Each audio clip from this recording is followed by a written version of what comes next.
Good morning and welcome to today's webcast, Best Practices for Improving Tribal Government Operations. Before we begin, I'm going to play a brief housekeeping video. Welcome, and thanks for joining us. We're pleased to present another in our ongoing series of continuing professional education webcasts to help companies and individuals conquer challenges as they plan for what's next. Our presentation will start in a few moments. Before we begin, here are a few things to keep in mind. You can customize how you both view our presentation and interact with the presenter. For better viewing, close all other applications and turn up your speaker volume. You can also adjust window size and placement or enter full screen mode using the controls at the top of the window or dragging the bottom right-hand corner to resize. At the bottom of your screen, you'll see a series of icons, each relating to a different aspect of our session. You can download the group attendance sheet and a PDF copy of today's slides from the slide deck and handouts widget to the right of the slide view. You can ask our presenter questions during the webcast by typing a question in the Q&A window below the slide view and clicking Submit. We'll do our best to answer all questions during the presentation or follow up via email.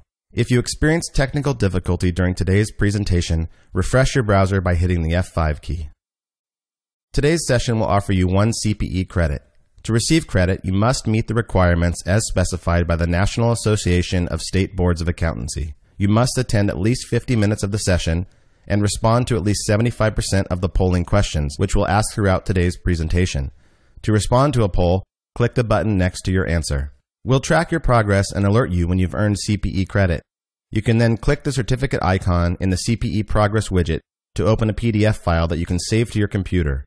Don't worry if you can't download your PDF certificate today. We'll email a copy to you in 2 weeks.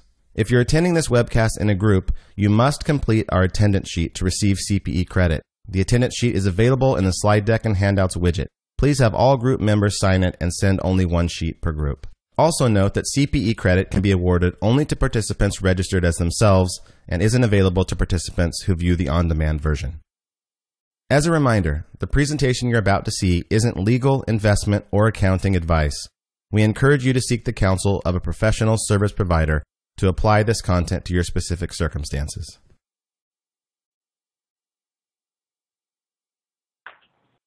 I'm pleased to introduce today's presenters from Moss Adams.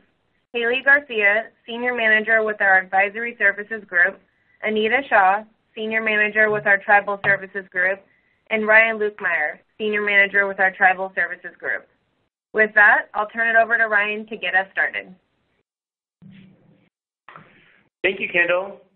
Glad we're here today. I think that it'd be nice to talk through this and get a little makeup here of our audience. So if you wouldn't mind just really quickly address this polling question here. What type of entity do you work for? Are you with tribal government, some tribal casino or other tribal enterprise? C would be some state or other local government, or D, you're self-employed. If you could let us know which one specifically applies to you, it'll be helpful to kind of lead this discussion. So I'm getting a sense that likely, if I were to guess, probably A would probably be number 1, maybe A and B. Yeah. But we'll see here. I'm going to give you guys about another 20 seconds to fill this out.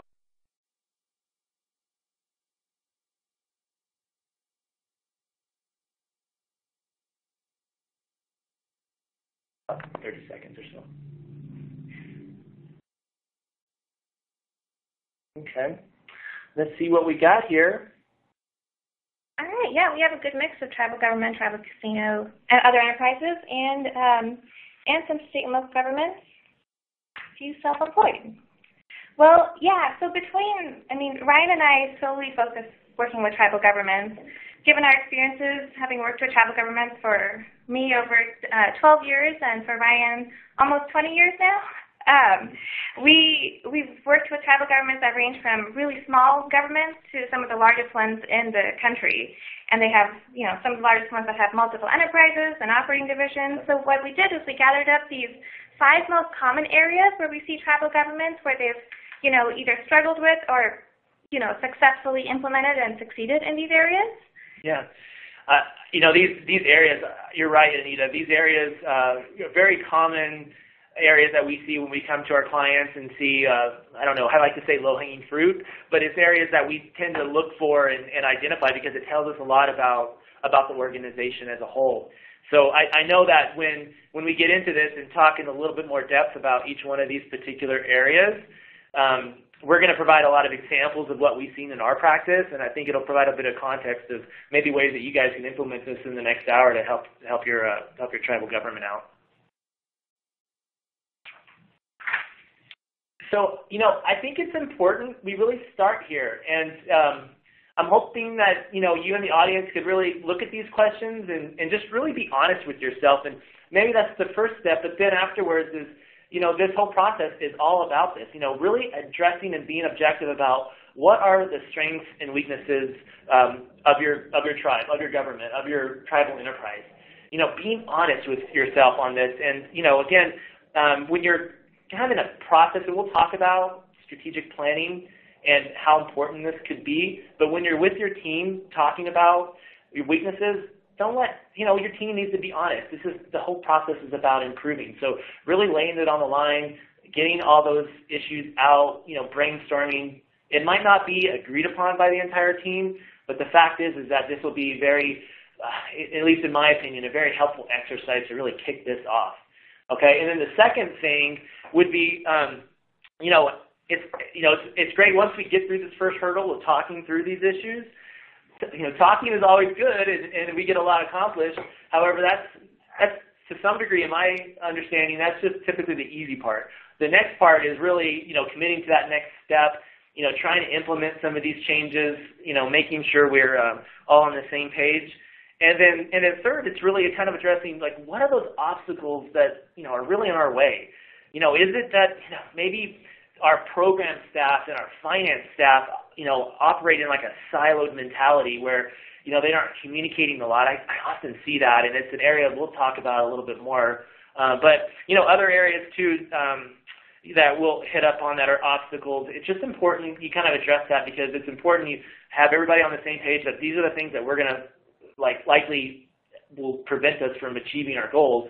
So what are we going to do about it? It's a great time to have that discussion. So be honest, ask those questions, and then, I think the rest of this will be pretty helpful to kind of go through. So yeah, and that's why we've asked Halie to join us today. She's one of our tribal consulting specialists. She's worked with several tribes over the years and has helped overcome some of these obstacles, and she's seen the positive change that's occurred with this. To be able to start with this, to get our CP credit in, we need to go through our one more polling question. So how confident are you that your organization's policies and procedures reflect sound best practices and are thorough? A, you're absolutely 100% confident about it. Maybe 75% of your policies are good, but they can need some updating. Probably 50% are good, but they haven't been updated in over 5 years. And you're not quite confident and haven't been updated in a very long time. Yeah.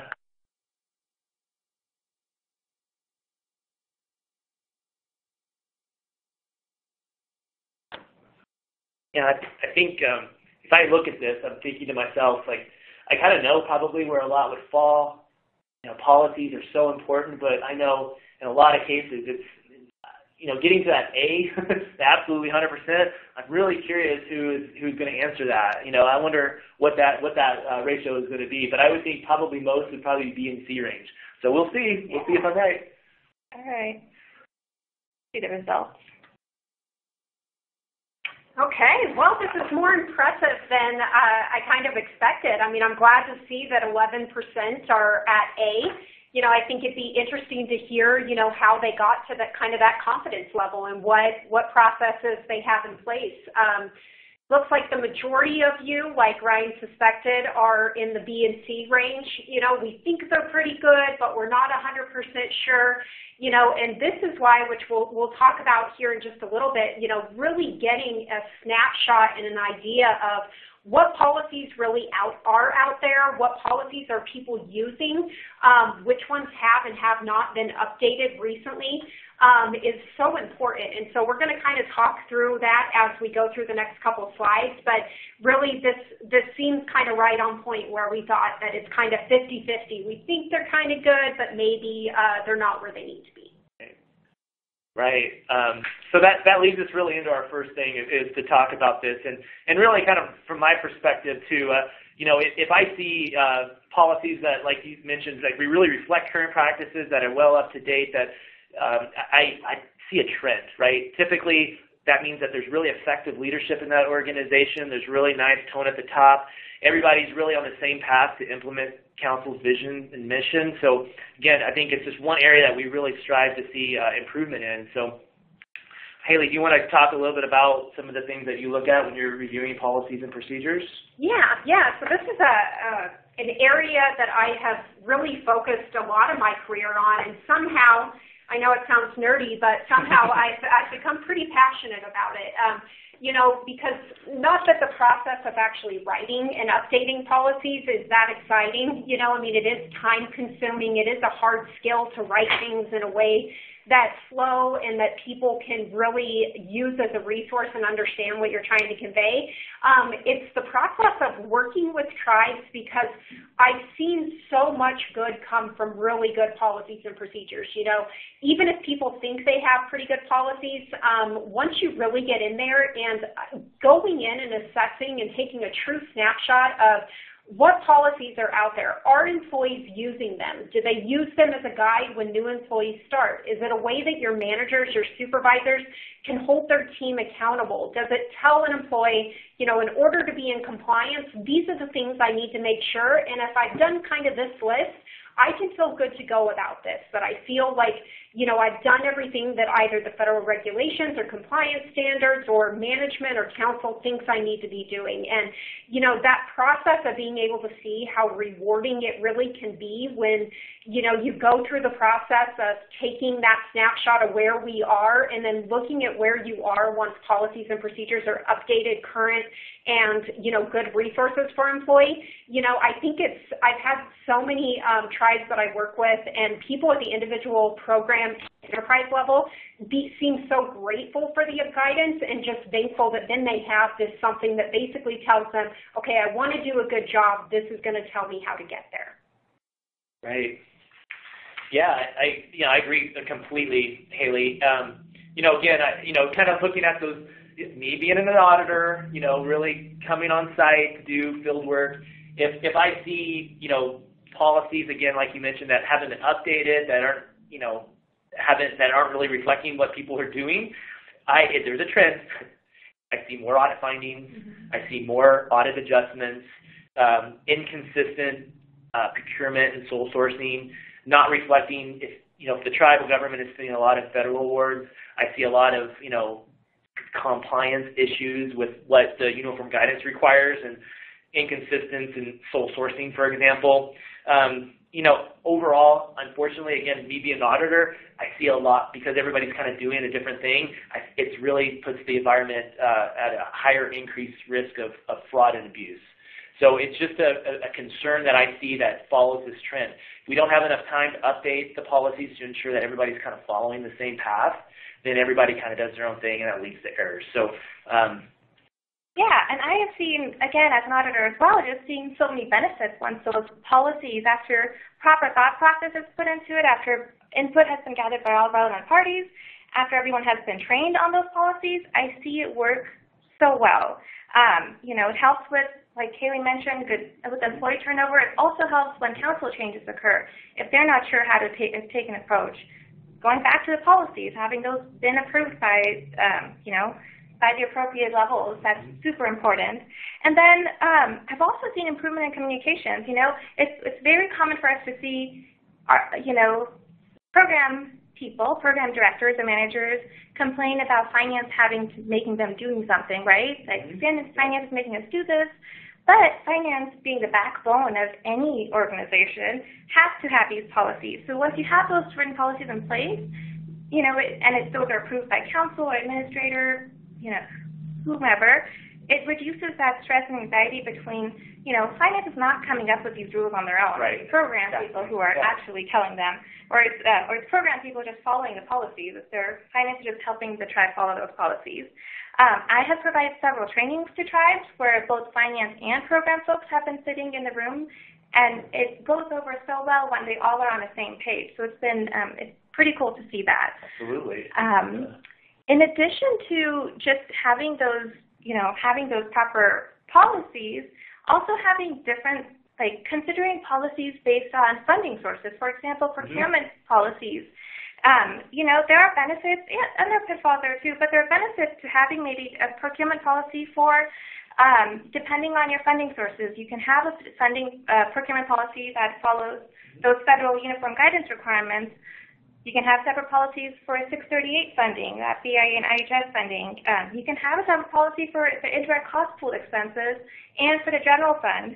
What this does, being able to do that, you have to have these policies very clear, and everyone needs to know which funding source is being used to follow those policies.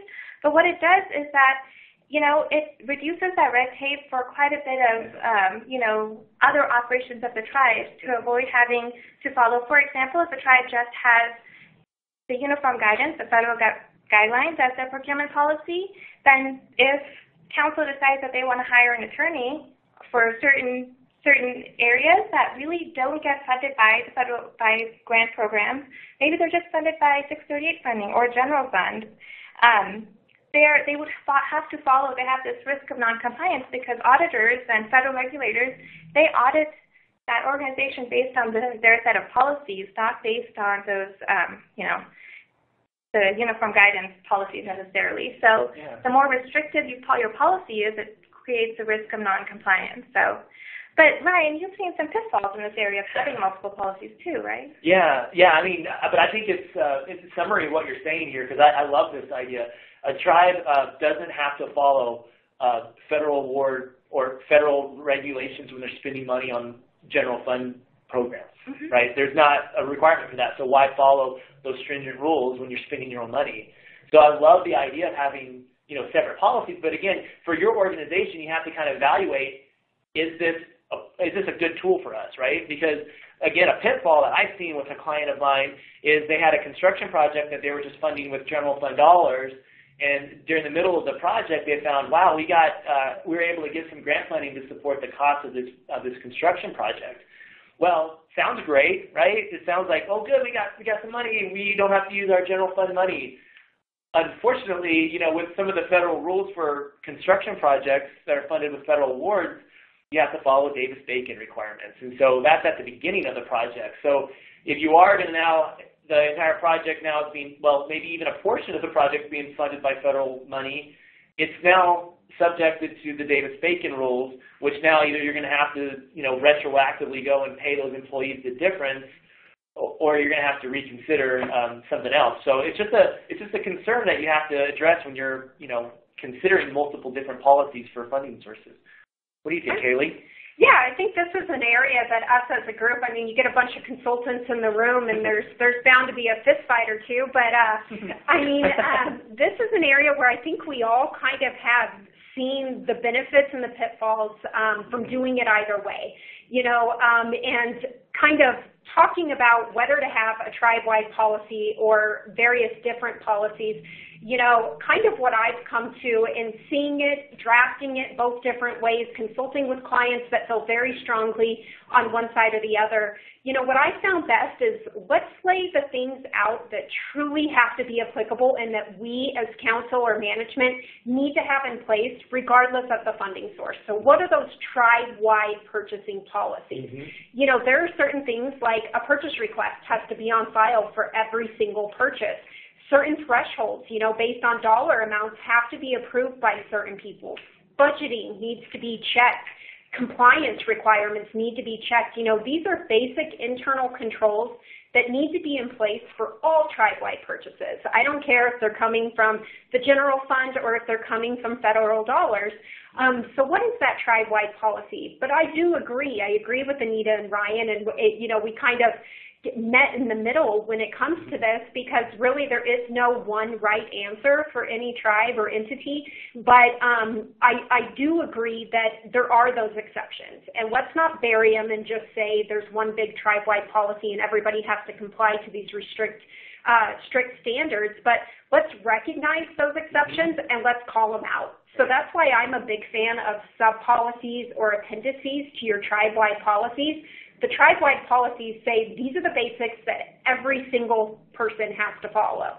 The sub-policies would address, okay, here are the exceptions we know about and how we're going to address them, whether that's by a specific program because of what they do, a specific enterprise because how they're set up, or a specific program or enterprise that's based on certain types of funding, like 638 or on the federal side. And so really, let's call those out and talk about, but consistently, we still have to comply with the basic high-level policy of the tribe. So let's call out those exceptions, give employees enough detail so they know what needs to be done. And if there are changes mid-project, like the construction one that Ryan gave, let's provide employees what to do. If this happens, here's your due diligence that you need to go back and document, saying the situation and what happened, and then here's what you need to go further. But you've already done these good policies and controls on the front end that at least meet those tribe-wide standards. But now, hey, there's a subset that we're going to have to implement based on this new funding we've gotten. And so this goes into, a lot of times I'll go into tribes and it can be very overwhelming. Tribes are, large, complicated, complex entities. And, there's a lot of different facets of it, a lot of different risks that are present, and a lot of different areas of focus that different people, whether you're management, council, a community member, a lot of people think different areas are important. So a lot of times the question I see is, okay, what should we focus on? We need policies all over the place, and really that can go down to hundreds of policies. But what should we really focus on? And, one of the things that I love to do to help my clients really wrap their hands around what's out there is to do an inventory. Let's take an inventory. Let's go in and have someone pull every single policy, procedure, guideline, et cetera, that's out there and really perform a high-level assessment. What's out there? What appears to be possibly current? What hasn't been updated since the 1990s? What has changes in regulations that have occurred that has a date that's prior to that? Let's assess where they are and let's kind of make a game plan. Not every single policy is going to be developed this month, but maybe we can put together an action plan that says, some of the ones that pop out, if you don't have a great current one, procurement and AP, how are we spending tribal dollars? Those are huge. Grant management, another huge one. Although we have the grant agreement, we might have 100 different people throughout the tribe that are in charge of managing grants, but have we given them a tribal issued policy that tells you how to comply with the various grant compliance requirements that they may come up against? And so those are just a couple of high-risk areas, but really putting together an action plan saying, okay, these are our 5 highest-risk policy areas. Let's address them in 2020. Then these other 5, let's address in 2021. And let's get up to where we have a complete, comprehensive set of the most important ones. And then from there, let's decide, okay, at what interval are we going to be updating them on a regular basis? Yes, I agree. Halie, I agree. I agree. Yeah, concur. That's very rare that Ryan agrees with me. So, I'm on the same page. I think in regards to this particular slide, I love to look at it because it's, your tribal policies, although typically the least authoritative here, when you're comparing all the various rules and regulations that, especially if you're spending federal money, all the rules that you generally have to follow. The fact is that with changing laws, and like, for example, the changes in the uniform guidance that are be coming out later this year, it's important to consider, okay, what do we need to update about our policies? How often do we need to go through that process? And generally speaking, on this pyramid here, everything in red usually changes quite often, and so your policies generally need to reflect some of these these more significant areas of concern. And so I hear from my clients, well, it's hard to implement policies that are constantly updated because, maybe council's so busy that it's hard to put on the agenda and get approved. And so, that's what's important about this. It doesn't always have to be approved by council. Again, it's having that conversation about, well, who can make changes to sub-policies or updates to some of these requirements? And so, it doesn't have to go through council. It could be through a committee of council. It could be even the general manager. Mm-hmm. And I think, I like this slide as well. It kind of shows that, yes, while tribal internal policies are kind of the least authoritative, if you just look at basic facts. I mean, because we have to comply with the other things in there, the federal laws, the grant requirements, et cetera. I mean, we have to comply with those or we'd be out of compliance. So in some people's mind, they might look at the policies as the least authoritative. But if that is done right, the policies can be the most powerful tool to ensure that you don't have to worry about the rest of it. If we have good documented policies and procedures that are updated regularly, then all of these other authorities are already built into there, and it just tells employees how to make sure that they're complying with it. So really, it can be so powerful if done right. Right. Yeah, and what I've usually seen as a best practice, what I've seen at various tribes, is that they put these current policies on a SharePoint site that all enterprises can reach out, can go up, again, look it up pretty easily, so that they can easily access them, and they can, they don't have to go to the finance department or a certain department to find where the policies are. So they should be available, easily available to program as well. All by employees. Mm-hmm. So they can know where it's at. I agree. Yeah. All right. So kind of moving into best practice number 2, I think this is a great one with regards to strategic planning.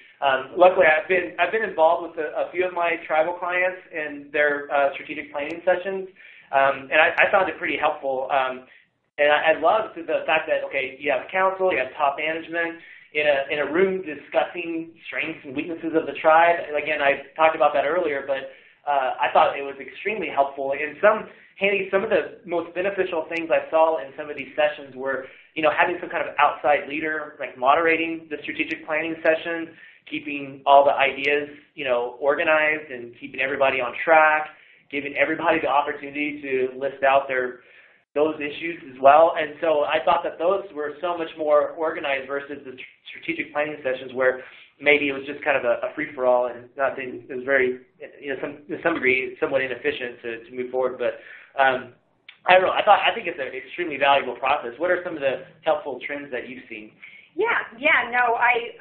I've definitely seen that too. I think the moderation or the organizing it in a way that can allow people, leaders and stakeholders to come together and really say, where are we right now? And let's be honest. Let's get down to the basics and say, where are we most vulnerable? Where are we most at risk? What are we really trying to achieve? And yes, having someone neutral to be able to moderate that is key. I mean, we even do it here, at a public accounting firm.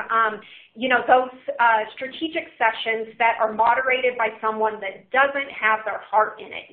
They don't have their personal priorities to really be able to bring it all together and objectively look at it. When you have these strategic planning sessions, I really encourage tribes to be open, be honest, be vulnerable, provide input, and really have those uncomfortable discussions. Looking at the future is one of the key things. We want to make sure that strategic planning is planning for next year, 3 years, 5 years. How are we envisioning the future, and how can we become more effective with each year that's passing? And really, how can we develop a commitment within the strategic plan to the overall tribe's mission? I mean, let's bring it all back together and make this a strategic guide for what do we want to achieve and how are we going to comply or reach the tribe's mission.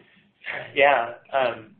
Again, some other examples that I saw here when I was going through these sessions, it comes back to opportunities and threats. When I saw the opportunities and in some cases we might not, or the tribal leadership might not know what opportunities are out there. it's like that thing of like those known unknowns and those unknown unknowns. It's not always apparent that we have these opportunities to go after additional funding sources, or there's possible additional economic development opportunities. And so having subject matter experts available to provide advice and help lead during the session, I think is helpful, and as well as threats, really kind of throwing it out there on the table. What happens if commercial gaming is legalized in our state? How does that impact our casino? Again, I think those are important things to hit on, and we might not know all the threats out there, and so you might have to have somebody else involved who's outside to provide that advice. Okay.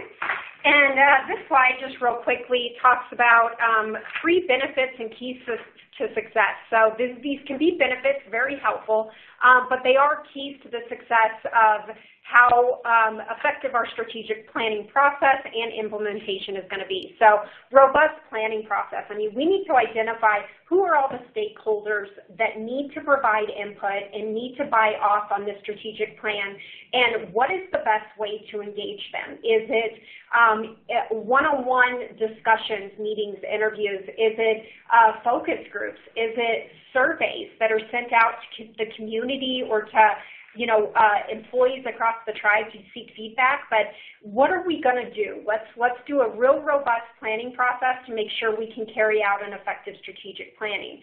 Effective stakeholder engagement. Again, I think being vulnerable, open, honest, and willing to have some of those hard discussions and really all get on the same page and give a little bit where needed is really important. In creating an environment and a process that allows stakeholders to do that is going to be key in getting honest feedback and coming up with a plan that's truly in the best interest of the tribe, no individual program or enterprise.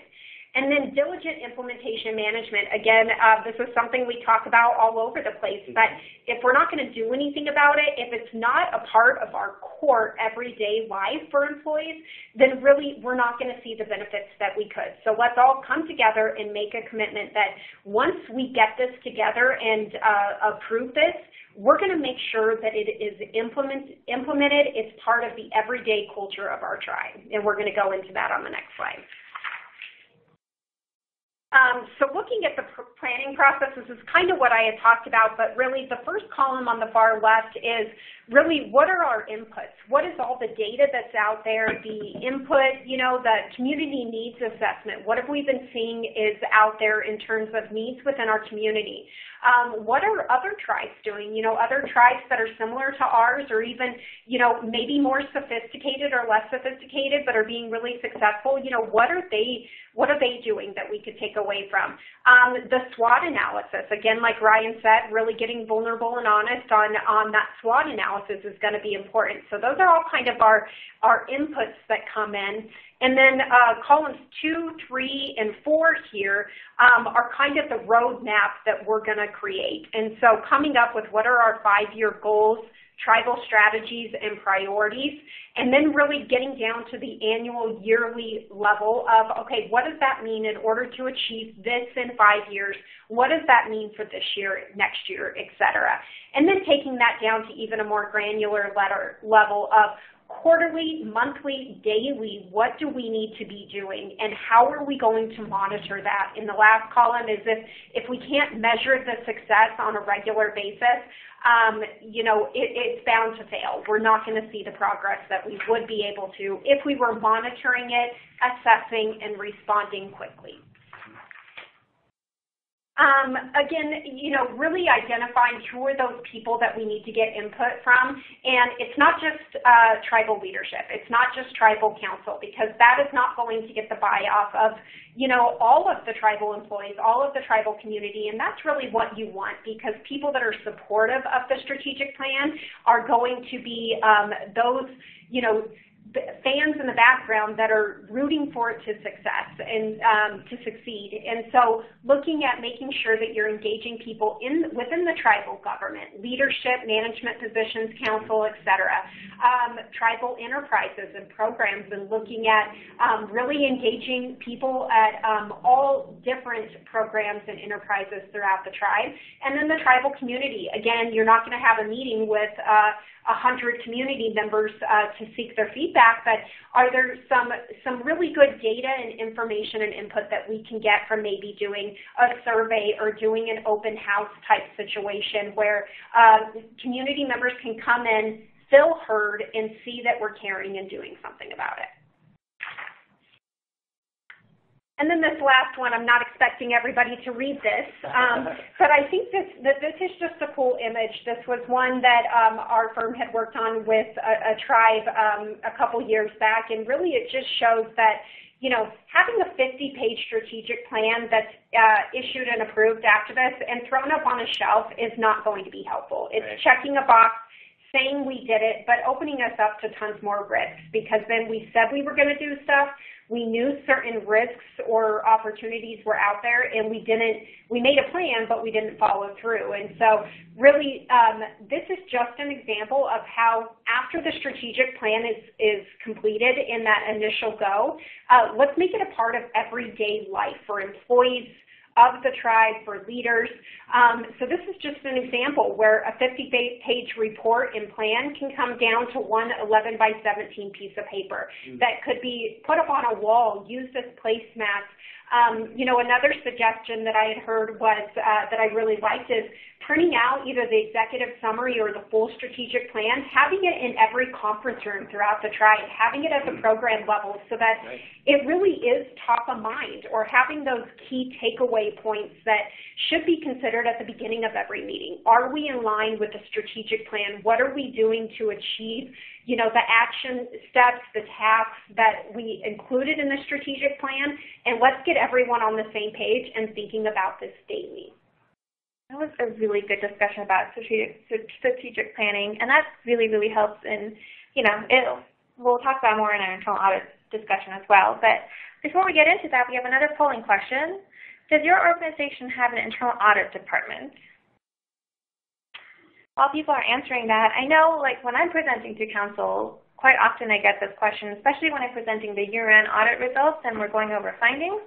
The question I get from council members is that, should we have an internal audit department for our tribal government, similar to how our casino has it? While the casinos are required to have it in accordance with, you know, National Indian Gaming Commission requirements, they, tribal governments aren't required to have an internal audit department. But, yeah, we don't see it as often at tribal governments, but when we have seen it, we've seen some really good results. I'm going to move over to the polling results. Yes, okay, so 44% has an internal audit department that they're, the next largest that they're considering it for the next time. That's great. I hope there's some members from the internal audit department on this webcast. I think some of these ideas that we'll cover here shortly would be helpful and kind of brainstorm some ideas that you can implement in your department. Yeah. So Halie, before I talk about maybe some of what I've seen in real life with working with tribes, can you share a little bit about your thoughts on internal audit? Yeah. So looking here, I mean, internal audit is something that I'm really passionate about. I've spent the last about 14 years of my career really focusing on it, and I love that with internal audit, you get to be a part of the answer. You know, we're coming in, it's not the same as the external audit. No offense against the external auditors in the room. But it's a really value-add service that really we can come in and identify problems, issues internally. You know, we're not external in the sense of an external auditor or regulatory authority, you know, that's coming in to point out everything that you're doing wrong. You know, internal auditors are in a unique place because they are independent and objective. Based on the reporting lines and how, you know, an internal audit function is established. But at the same time, they get to add value through coming in and identifying issues, problems, risks to the tribe, and report those and work with management to come up with solid recommendations and action plans that can be implemented now versus waiting until a regulatory or other authority comes in, or waiting until something goes wrong. There's a huge fraud that's in the news, or, you know, there's a loss of funding out there because something happened, or, you know, bad public perception when it comes to something that we did not catch. Internal audit gets to come in and help prevent those problems on the front end. It is another way of promoting constant improvement and accountability. It can really showcase to people in the community, to your external auditors, to other people that you care about the controls. You're being proactive in assessing and addressing risks on the front end. And it can also increase the effectiveness of any other risk management controls and governance you have. You know, those approval hierarchies that you have within the tribe, any risk management or IT assessments that are done, the overall control environment supported by policies and procedures, a strong strategic plan, some of these other things that we've talked about. The internal audit function comes in and says, okay, we've made all these plans. Are we actually walking the walk? You know, I mean, we put these policies in place. Are they in place? Are people actually using them? And if they're not, let's just identify it. Nobody needs to get in trouble, but let's assess why they're not being followed and what risk that creates and how much should we care. And looking at this, I mean, just real high level, what does a successful internal audit function entail? You know, the first step is typically an entity-wide risk assessment. Every year or every few years, really looking at risks the tribe faces at the global level. I mean, looking at all the programs, all of the enterprises, you know, the government finance functions, the administrative function, community concerns, really looking at it as a whole and saying, okay, here's our population of risk to the tribe right now. What should we spend our internal audit resources looking at this year and for maybe the next 3 years, and coming up with an audit plan that says these are the 5 key areas that we're going to look at, and having that approved by council. That's a key piece to maintaining independence. With those maybe 5 areas that we're going to focus on each year, kind of drilling down into what that entails, it's area-specific risk assessments. So for example, let's say land management was one that came up, and you know, there's been budget overages and community concerns and a lack of production, you know, whatever it is. Let's say in that area, we're going to focus internal audit areas on that. Coming in and doing an area-specific risk assessment, because looking at any one program, enterprise, department, there can be hundreds of things to look at, but where should we really hone in our focus, and what should we be looking at to really assess and make recommendations related to? Coming up with an audit plan of how can we test this area. If we are concerned with maybe the budget overages or the lack of grain production or the management of our land, or you know, whatever those key areas are in land management, for example, how are we going to test it? Because we want to know, is it truly a problem, or do we have good controls in place that we really don't need to be concerned with it? And if it is a problem, how big is it? Are we talking we're at risk for $1,000 loss or $100,000 loss? Are we talking about, you know, how big would the impact be on our employees, on our the structure? You know, really looking at those things, and that's what detailed audit testing allows us to do. Looking and doing interviews, looking at the applicable regulations, doing detailed testing, and then pulling that all together to report in a way that has an action plan for management to consider and implement going forward. Yeah, Halie, I think, a risk assessment, it could really boil down to some degree to a simple graph. And I know this is a great example from various tribal governments that we've seen. But I love it looking at this way from an illustrative perspective, because it gives everybody a sense of the risks to the tribe, right? So like along the x-axis, the y-axis, oh my gosh, it's been a while since I did math in school. So the y-axis, what is the importance to the tribe?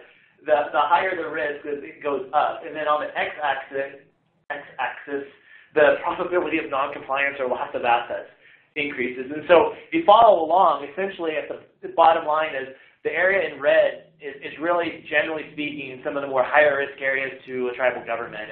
And one area specifically that I see, and it's a constant risk, is just information technology, security access, just the whole structure. I mean, every year I see this as an increased risk, and it's an area where, it's very complicated. My clients or whoever, they might just say it's so complicated that they just trust the individuals, like in their IT department, to assess risk. And sometimes there could be concerns there. So just an example of what you would generally see. And then in the yellow is generally more moderate. Blue would be more lower compliance areas. But I think it's helpful, again, once you've developed your risk assessment, to make it easily presentable. So something like this could be a great starter before you get into your executive summary.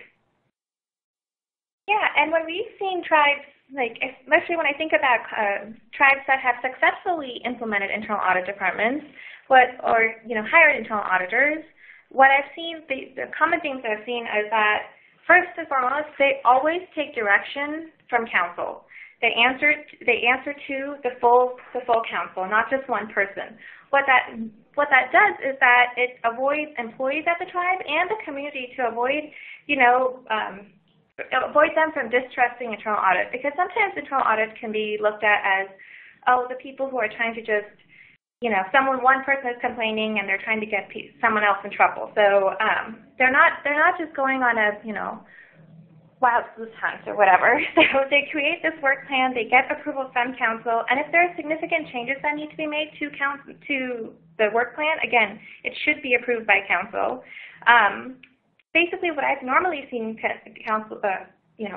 internal audit departments used for is having council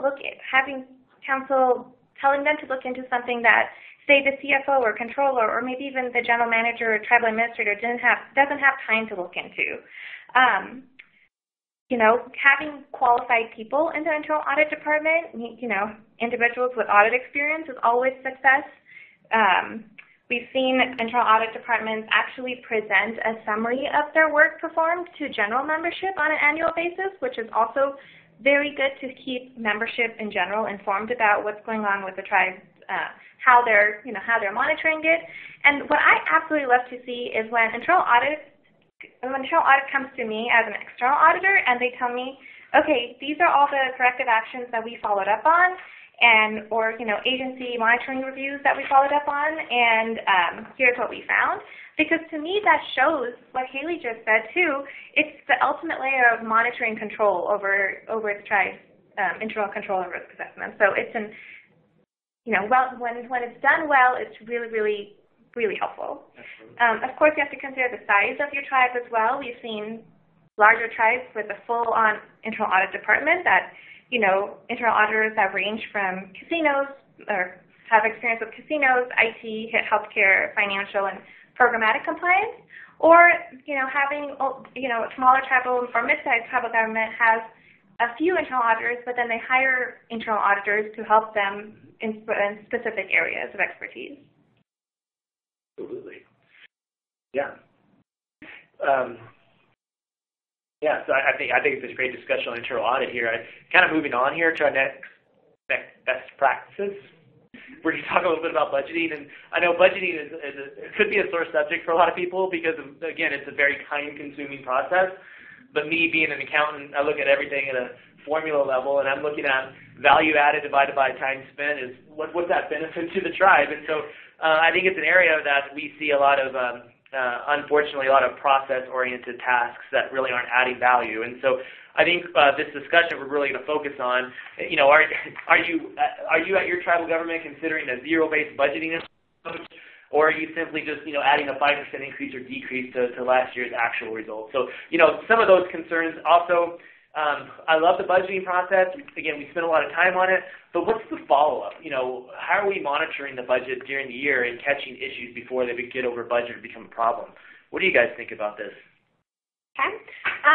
So I'll go through the next couple slides kind of quickly, just talking about the aspects of an effective budgeting process and what benefits it can provide. So looking here at this slide, we can get it to pop up here.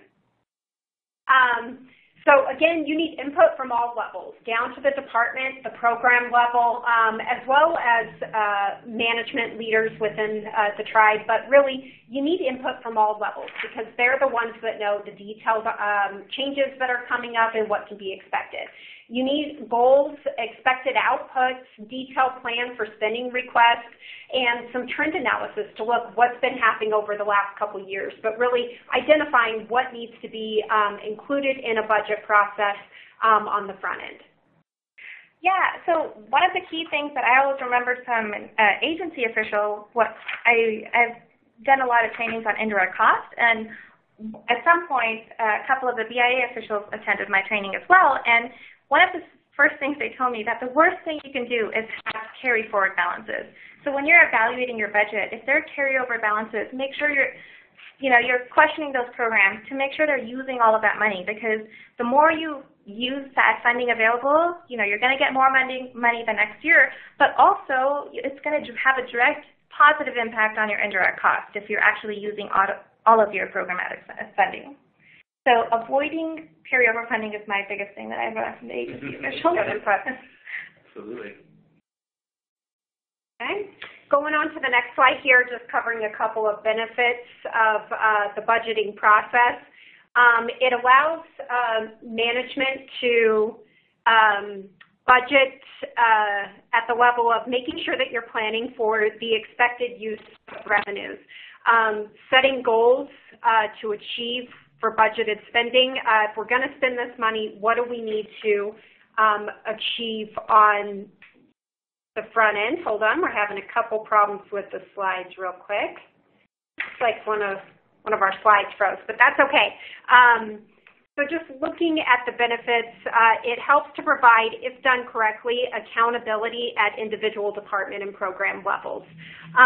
But really, again, with this, it's just a matter of making sure that it's carried through. If we write a budget and then don't hold anybody accountable, that's really not going to do much for the tribe. So really, we have to have those detailed reviews and approvals on the front end. We have to have regular budget to actual analysis and monitoring down to the program level. I mean, the detailed supervisors and managers that are responsible in the day-to-day, if there are significant variances that occur in a given month, let's look at it. Let's talk about it. Let's react. Did the situation change, or are we just really not, monitoring expenditures, or did an expected grant not come through? But let's have those proactive discussions in real time on a monthly basis, and then really making sure that you have a documented and consistently followed budget amendment procedures in place. I mean, really,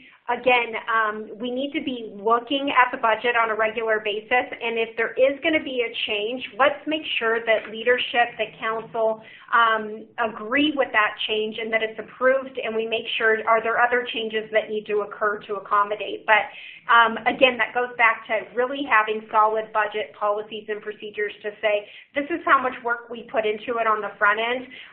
Let's make sure we follow through and use this as a tool, or a good tool that can be really see results from.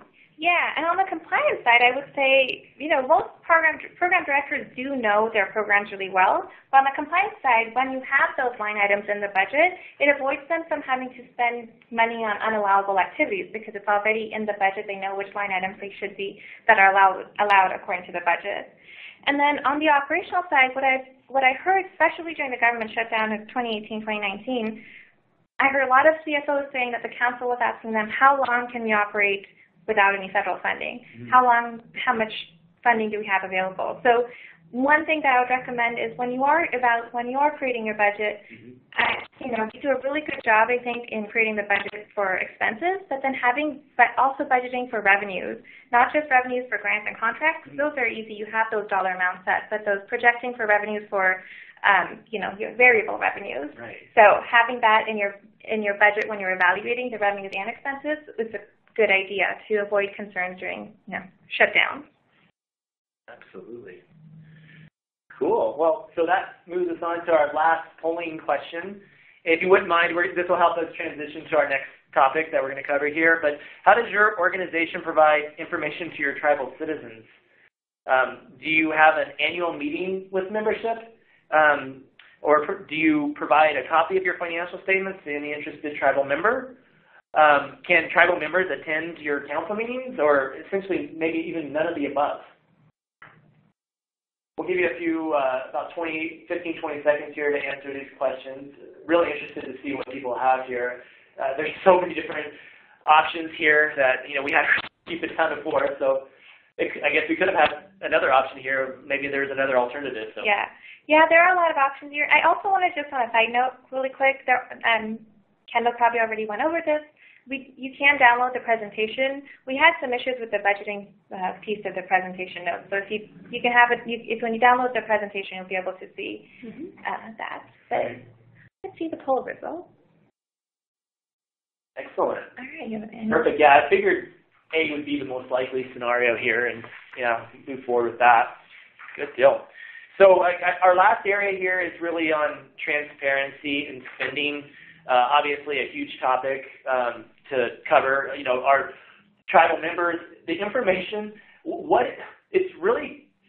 we have this conversation with a lot of our clients. How do you take this complicated financial information and present it to membership, to those maybe even that are just non-accountants, non-financial people? These are challenging concepts for anybody to understand in some cases. So, how are you going to take this information and present it to tribal membership? That's one. Also, it's very important when you're talking about budget to actual results, when we're talking about how the money's being spent, how are you communicating that to your community, right? I mean, it's transparency. They want to see, and each tribal member might have a different interest. They might want to see how Head Start is doing. Another one might be really curious about some general fund programs. How are you presenting that information? And how is it, are you illustrating it? Is it, I always like to say less is more. You start with high-level illustrations, and then you move from there. And in some cases, though, having community members, tribal members come in on site to review your financial statements is probably something that could be extremely valuable. I'm not certain if a lot of people do that. But finally, at the end here, too, is when you do, and it's going to happen, right? I think everybody on this call has likely received this, is, those complaints or concerns regarding spending. What is the tribe spending money on? Are there concerns about theft? How are you dealing with those complaints? You need to take those and ensure that, you're communicating this off from the membership.